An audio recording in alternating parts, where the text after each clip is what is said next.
Thinking Aloud. Conversations on the leading edge of knowledge and discovery with psychologist Jeffrey Mishlove.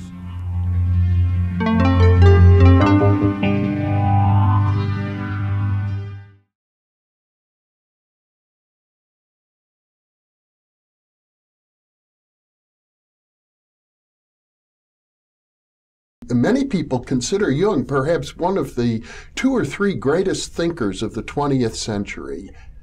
And of course, he built on the work of Sigmund Freud, and the two of them had a very interesting relationship. Very interesting. And actually, the rift between Freud and Jung, I would say, still reverberates today. Mm-hmm. It's one of the legacies of psychology in the West that we still really haven't gotten a grip on. You know, their relationship was seen as many things: homoerotic, Judaism versus non-Judaism, scientism versus spiritualism, and they couldn't seem to come to terms on a few things, and there was a big schism, and that schism is still alive and well today. Freud was something of a father figure to Jung, I believe. That's right, yes. So there was a father-son dynamic as well, absolutely. Yeah. But I guess the key point is that Sigmund Freud pioneered the idea in psychology of the unconscious, not that he invented it, but that he really popularized it. Absolutely. And Jung was right on his tail, so to speak, that there was an objective psyche and that there would be empirical means to look into the psyche. Yeah. And Jung, for a while, was considered Freud's protege, the person who would likely succeed Freud as the leader of the psychoanalytic movement. Absolutely, and I think that's why the rift was something that was so significant for the whole movement itself, and absolutely for Jung in particular. He went through many, many years after that split trying to find a ground and trying to find a voice from which he would then sort of rise again. In fact, he went through a phase that some have described as a period of mental illness himself. Yeah, creative illness. It's often referred to as that, like shamans or, shamanistic creative illnesses. They compare it to that often, Now, both Freud and Jung had an interest in the paranormal. That's right. Absolutely. The Psychical Research Society? They both belong to that, yes. They both belong to the Society for Psychical Research, that's right.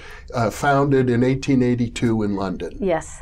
And I think at one point Freud wrote that if he could toward the end of his life, he said, if I could do it all over again, I would be focusing in on the occult, on parapsychology. I've never heard that. Yeah. That's really interesting. And Jung's doctoral dissertation was about mediumship. That's right. Oh, yes. Jung was definitely into investigating psychic phenomena. I mean, his mother absolutely had psychic gifts, so he grew up in a household where there was some level of interest, for sure, in tapping into other realms. And on the other hand, Freud, I guess, encouraged by some of his other disciples, I believe, made a strategic decision to back away from that in order to establish psychoanalysis as a scientific discipline. Yes, that's right. So as I was speaking about earlier, that schism had to do with, is it a hardcore science? Is there spiritualism involved in it? And Jung wanted to go towards the spiritual aspects, the soul. And as we see today with Freudian psychoanalysis,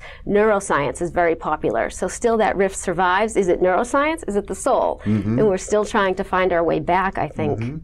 Well, and when Freud looked at the unconscious mind, what he saw primarily were the repressed emotions that civilization wouldn't tolerate, sexual drives, aggressive urges. Jung saw something very different in the unconscious. That's right. He saw more of a collective unconscious. He saw mythological motifs and archetypal appearances that across epochs and generations that seem to reappear often. And Freud hadn't tapped into that.